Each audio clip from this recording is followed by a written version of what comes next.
I'm David Golder. I've been working at UPS since 1989. I came to UPS because I needed a job, really. I was a driver's helper at Christmas time in the Dulles building. And then I came up here and applied. I was just in my early 20s. I filled out this application. It might as well be applying for the CIA. It was like so thick. And then one night at something like 3 in the morning, my mom just woke me up and said, UPS just called and asked if you could be there in an hour.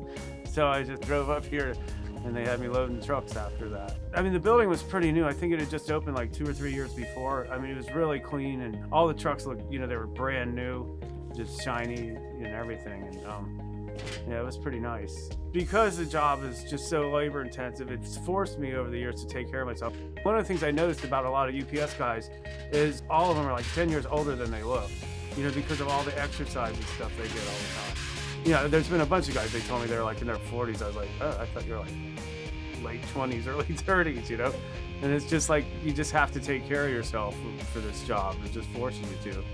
2 years ago, I was telling Dominic that in 2 years, I make Circle of Honor, and in 2 more years, I've got 30 years full-time and I can retire.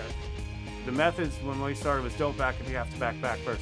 And then the 5 seeing habits were just the 5 seeing habits with none of the explanations with it. But somewhere about 15 years in, they kept asking these 10-point commentary. And if you're saying you have to know it, I've memorized it in a way I can remember, not the way it's on the piece of paper. I just started trying to do them in my head, and I just keep doing that for a couple of weeks. And I just learned them all. When approaching a steel green light, you must establish a decision point, which is an imaginary line between you and the stop block, after which you cannot stop safely. If the light turns red after you pass the decision point, proceed to the red light without stopping. If the light is red, leave 1 car length space cushion in front of you. Count 1, 2, 3 before taking off an intersection. Look left, right, left before going through an intersection. Scan steering wheel, establish eye contact. Give yourself 4 6 seconds follow distance under 30 miles an hour. 6 to 8 second follow distance over 30 miles an hour. And 8 to 12 second idle time. Check your mirrors every 5 to 8 seconds. When you have it memorized, it really helps because situations come up and you just think of that stuff. It's just, like you're driving and you're really too close. And you're like, give yourself 4 6 second following distance. You're like, wait a minute, I'm not doing that. And you just start backing off.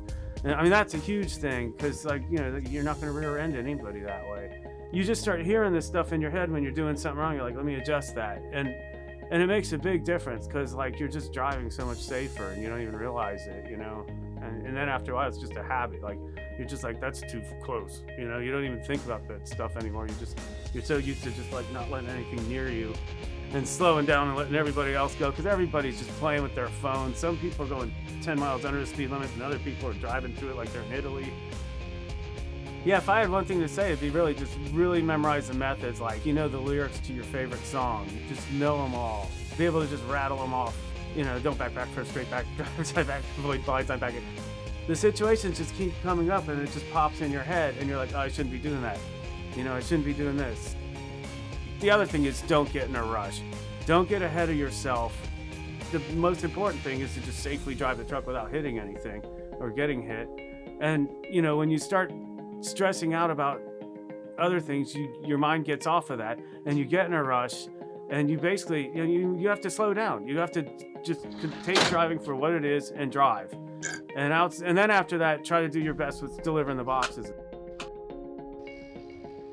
Change behaviors, change lives.